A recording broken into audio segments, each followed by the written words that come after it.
How's it going, everybody? Today was an interesting day as I woke up and saw all of Twitter on fire. In particular, one player from North America going up the entire French scene was kind of the fight that went down. And it actually started like very standard. Like I don't know why it came to be. So in today's video, we're going to break down a few things. Number one, we're going to talk about the scenario and the situation. Number two, we're going to talk about the actual big news with this. I've been talking a lot about how the biggest roster situation hasn't really been announced yet, and I didn't think it was going to come this way. And then the third thing, some interest that has been provided about a future team. So pretty excited to break these things down. Let's jump straight into it. But before we do, again, if you guys enjoy this type of content, consider hitting subscribe, turn on notifications, trying to hit 50K. We are so close. So appreciate all the love and support. Likes, comments down below. You know how it goes. So today it starts off, Shift, like any other day, puts out a tweet talking about rosters and all that kind of stuff. Again, appreciate them and their groundwork and all the efforts they're putting in. But they basically doubled down on the rumors that have been going around K-Corp. Vatira's leaving Moist, joining them with Exotic and Itachi.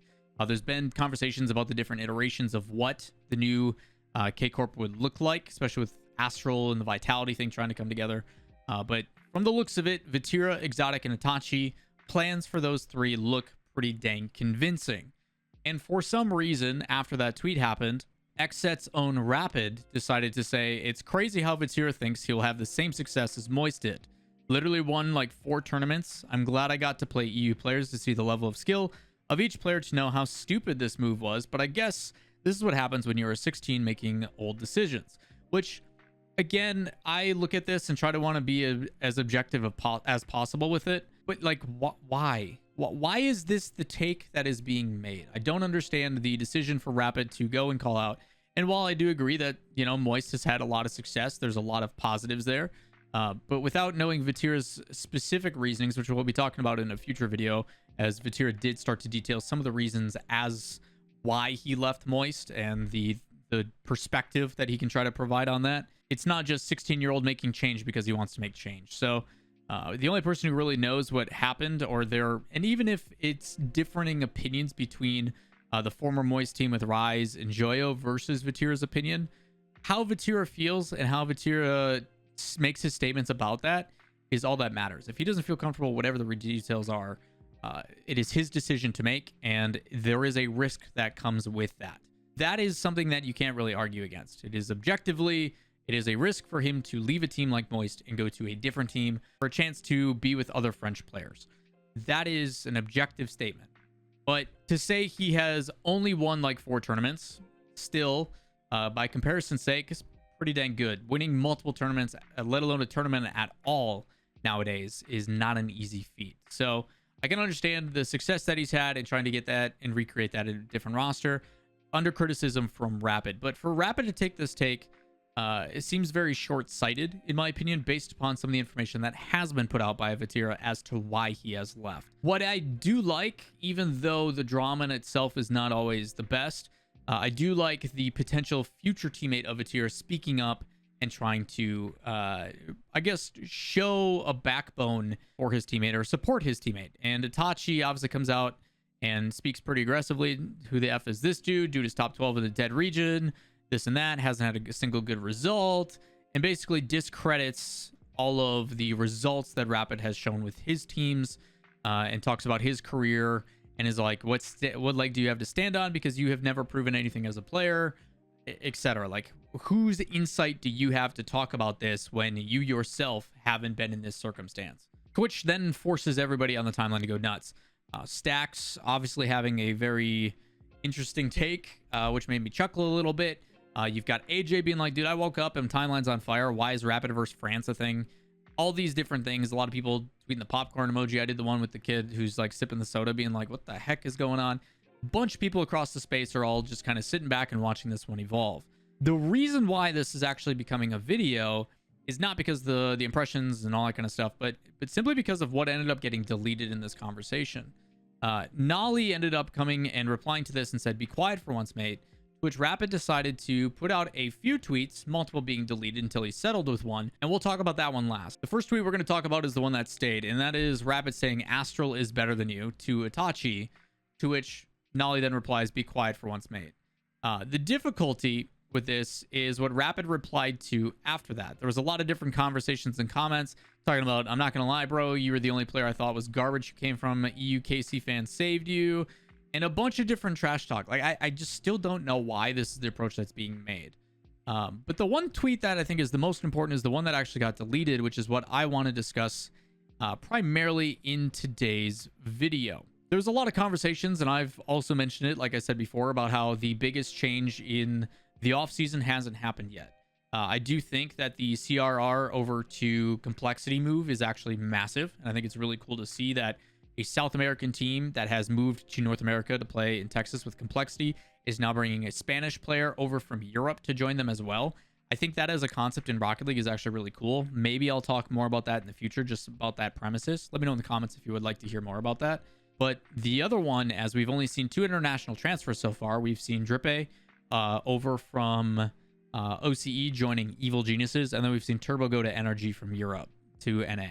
The big one to focus on is the one that got deleted, which is after Noly says, be quiet for once, mate. Rapid ended up tweeting and then deleting this. But it says, imagine moving to a new region just to not even be top 10, implying that Noly is going to be leaving Europe and going to a different region, and that his new team won't even be top 10. There's been a lot of rumors in regards to this, the different iterations of international transfers, which I think are a really big deal. Talking about South America, we got the ability to see True Neutral leave South America, go to Texas and compete for Complexity. The fact that there's rumors that CRR is going to be going from Spanish-speaking in Europe and going all the way across to the United States to compete in Texas with Complexity, potentially replacing Shad. I think all that stuff is absolutely insane. It showcases the potential of what Rocket League is becoming and the chances and the opportunities that are there, that these are like actual viable things. But we've only seen 2 international transfers, with Drippe to Evil Geniuses and Turbo to NRG, where they ended up winning a world championship. So we've seen polarizing results. We've seen one be pretty rough, and we've seen one win the whole thing. So the fact that other people are willing to give that a shot and try that out is actually really impressive. And opens the doors. We saw a lot of people during the offseason, like OSM, say, I am open to playing NA and EU. You see coaches also stating that they're willing to do collegiate, NA, EU, and not limiting themselves to just one area. But if this ends up being the case, and this is the one that I kind of alluded to that I didn't want to talk about just yet, and I did not expect it to come from this, is the potential that Noly is going to be moving to North America to play in the RLCS. And I did not expect to wake up and see Rapid allude to it. There's a lot of conversation and a lot of rumors that have been kind of going around. And one that people were talking about that were having a difficulty trying to decipher, I think provides more insight on this. There was DMs on the Shift. Achilles was the co-founder, owner of Shift. Achilles was streaming and ended up leaking DMs on his Discord between himself and Noly. And the DMs, if you haven't seen them, say, hey, slow process again. And Achilles replies, yeah, taking quite some time. Roster lock's also not too far away, which again, I allude to in my video that came out on Tuesday. Noly ends up replying, yeah, I know, trying to get them to move faster with Dig and myself. A lot of people read that and assumed Noly's going to Dignitas. But the way I hear this now is more Noly and someone from Dignitas are going to North America, and a third party, a new organization, is needing to hurry it up because time's running out. So not only does it allude to that the RLCS season is coming very soon and roster locks are about to end, but Noly, someone from Dignitas, pairing together, going to compete in North America with whoever the heck the third is. That is up for debate, unless you know who it is, which I'm going to keep my mouth shut. So that is kind of the conversation and the pieces that we're trying to fill together. Noly then adds to it and says, pretty much gets my nerves just waiting about it though, which again could be very, very stressful. If I'm a player who lives in Europe and my intentions are to join a couple players and go over to North America and move my entire life and uproot and start over, that's a pretty big risk, especially if you don't have any org backing or anything else. So my assumption is that Noly, player from Dignitas, whoever it may be, the rumors right now are apparently Jack, as Jorias and Archie seem to be a rumored trio. No one knows what the heck is going on with Scrub. Dignitas also having to let go a lot of their staff because of financials and stuff and all the craziness that's going on with Dignitas. I wouldn't be surprised if Dignitas just isn't in the scene next year. If they re-sign a new team, I will be extremely surprised just because of the financials and the things going on with Dignitas. But to kind of simplify it the best of my ability, Shift puts out, hey, Vatira going to K Corp looks pretty likely. Old K Corp is going to split apart and do stuff. One of those players is Noly. Noly and player from Dignitas, assumably Jack, going to North America to join third. And there is a potential that they have a new organization and backing that they're waiting on to make it all happen. If that doesn't, and that org backing doesn't happen, will those two still go over and join a new third? I don't know. Financially, I don't know what their situation is. I don't know if they can justify only taking tournament winnings as earnings to pay for the cost to migrate over. I also don't know if they're able to without a work visa that they would most likely need to get from the actual like RLCS and Psionics organization help, all that kind of stuff to justify like, hey, visa process, why are you coming to the United States? Why do you need to be here? Oh, we're pros, we do this thing, etc. to justify those means. So it's crazy the concept of how this has come to be. The other conversations of like the duos that are pairing up. Again, Dignitas, I don't know where the heck Scrub's going. Is it potential that Archie and Jorias are teaming up with new third? Don't know. Noly, apparently Jack potentially coming to North America. All of this because Rapid decided to wake up and choose violence. Okay. So yeah, Rapid decides to continue to farm the impressions and puts out a tweet saying, Psionics, please make a LAN in France, to which everybody dogs on him. And this leads me to the last part of the conversation. The part that I actually want to talk about as well is the future of XSET. Right now, XSET did recently, about a week ago, end up releasing JPOW. So that leaves Percy, Rapid, and Evo. Evo, currently unproven, hasn't been able to play in the RLCS just yet, but signed preemptively very, very early on with the team. So the thought process of what this may lead to, what the team is going to become, is pretty exciting. I think a lot of people have a lot of eyes now on XSET. Are they going to be able to outperform that top 12 situation that has been criticized? And are they going to be able to consistently make regionals? Need a reminder, in spring they made 1 out of 3. So XSET was in a downward trend. Maybe this new roster and this new iteration looks more positive going in.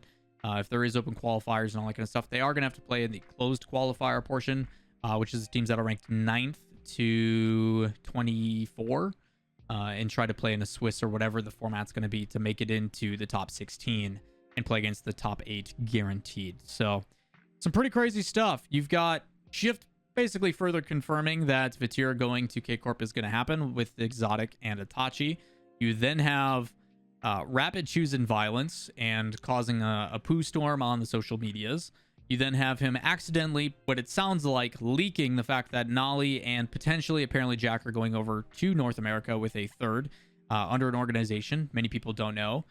There's also the conversation of Redos and AJ. Is that going to be continued to be with, is it going to go with Optic? Is it going to go with somebody else? Like, there's so many things that are going on that we have to figure out, and they've got 2 weeks to do it. I'll do my best to keep you guys up to date on what the heck is going on and how this evolves. I'm sure the timeline will continue to be crazy, but if you guys want to make sure you don't miss out on it, let me know what your thoughts are in the comments down below. Do you guys think this is crazy? Do you think this was anything expected? There's a lot of moving parts, and the craziest part to me is the fact that if things like contract-wise and stuff doesn't play out, say they're not able to find an organization, get visas, whatever, none of it matters. None of it could potentially matter. So yeah, if you guys enjoy the content, like, subscribe, notifications. You guys know how it goes, and we'll see you in tomorrow's video. Peace.